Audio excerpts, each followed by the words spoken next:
3-on-3 holds a special place in my heart. It's helped develop me as a player and a person, honestly. I feel like it teaches you a lot. I want to start off with some big news. Obviously, you have a new WNBA teammate in Kelsey Plum. Have you had a chance to speak with her at all after joining the Sparks, and what do you think that she's going to bring to the team?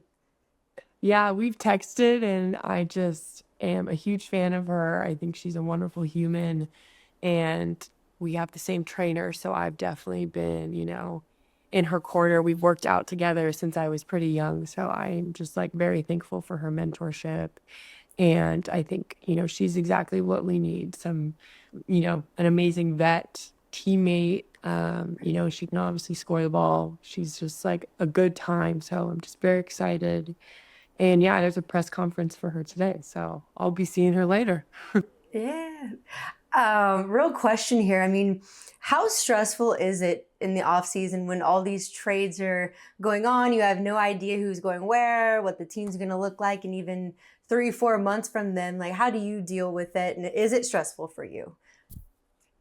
Yeah, I think this was obviously my first year navigating it. So yeah, it was definitely really new and definitely odd, and I'm still getting used to all of it. But I think that's just kind of a part of the business I've come to find. And we end up where we end up, and we're going to play hard regardless because it's our job. But, what a great job it is to have. So yeah, it's definitely, not the most glamorous part of the sport, but I just hope, everyone that's been traded or, that's ending up somewhere new just finds, peace and happiness where they are. Yeah. I know you haven't personally had a chance to play this year from Unrivaled, but I know you've been paying attention. If you had to describe it in one sentence, what would you say to fans who are new to the league and wondering how it compares to the WNBA? What would be that one sentence you'd use to describe it? It may be a long sentence, but I would say... Okay, we'll take it. I would say it's a great blend of, fast-paced sports and great camaraderie. I think it's really cool that we're all in the same space and just building, a really great league where women don't have to, go overseas or, leave the U.S. if they don't want to, and we're still getting paid very well. So it's just a league that's really championing women's sports and women's basketball. So we're very thankful for it. I like that. As a player who is into 3-on-3, do you get more excited by the idea of playing for Unrivaled in that sense? And I only ask that because I feel like Unrivaled seems to lean into the fun, especially with the one-on-one tournament they drafted up. And now I'm wondering if both leagues can complement one another, or do you think there's a risk of rivalry? How do you see that playing out?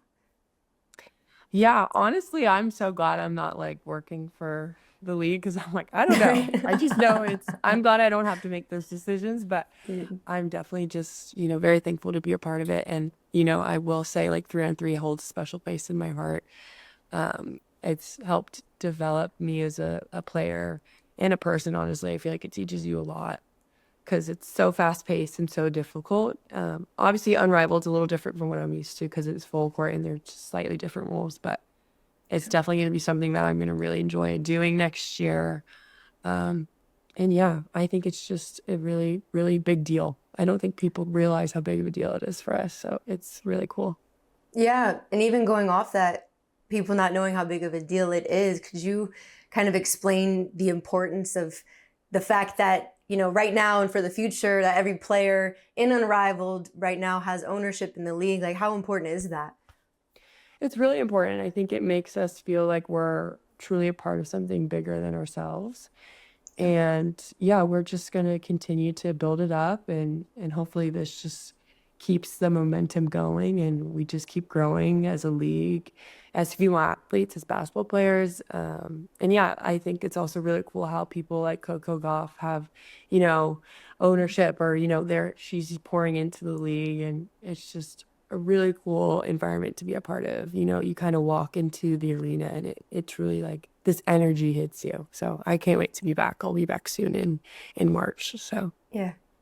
I'm not sure if you watched the Super Bowl or not. I'm assuming you did, but you probably saw the commercial with Caitlin, Asia, Sabrina, Juju highlighted in that Nike's ad campaign where Asia, I know in the ad was talking about how athletes shape the game and they also shape the world around them. So for you personally, have you had that moment where you realized how big of a platform you actually have, and how do you and the other women in the WNBA balance being yourself, but also, not showing too much because people can, that kind of opens you up to criticism, but also wanting to show your personality. How do you balance that while also realizing that you guys really do have such a huge platform?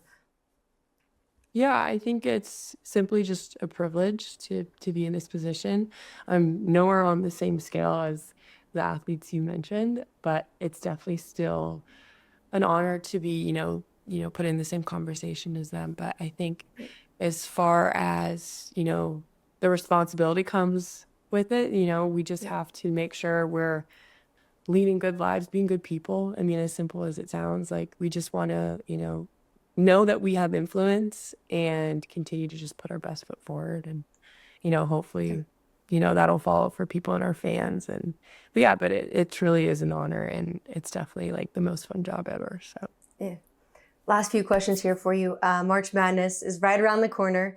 Do you have your eye on anyone in this tourney, teams or specific players? Yes, I always am gonna root for my Stanford girls. Always, always. Good.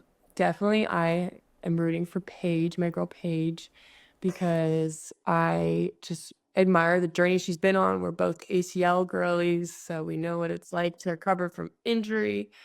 Who else? I mean, I love Olivia Miles. I think Notre Dame's awesome.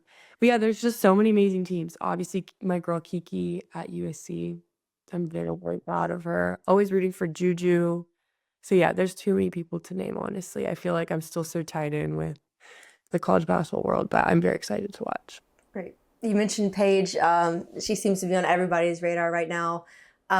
With another new draft class coming in following years, arguably the most important draft class in WNBA history, what kind of impact are you expecting with this 2025 class? I think the impact will be immediate. I think when you look at our draft class, we had a huge impact as well. But yeah, definitely Yes. these girls are going to come in and make a huge impact. I think Paige, obviously, Olivia's going to do great. I mentioned Kiki Right. before. She's just like a force to be reckoned with. So yeah, I mean, it's a really, really deep draft class. And yeah, we're just excited to see when we can Right. start building. Yep. Yeah. The Sparks are picking ninth this year. Any thoughts on where they'll go or anyone you're hoping to get? I'm hoping to get whoever our GMs think we need. And that's purely because I trust them so much and I know that they're going to do a great job. And yeah, I'm just excited for a rookie, and I'm excited to not be a rookie anymore. And I can impart my rookie knowledge on a rookie and tell them to take a break, especially in LA. You don't need to be running around like I did. I was doing a lot of fun media, but it's just I'm gonna impart the wisdom of rest on the rookies.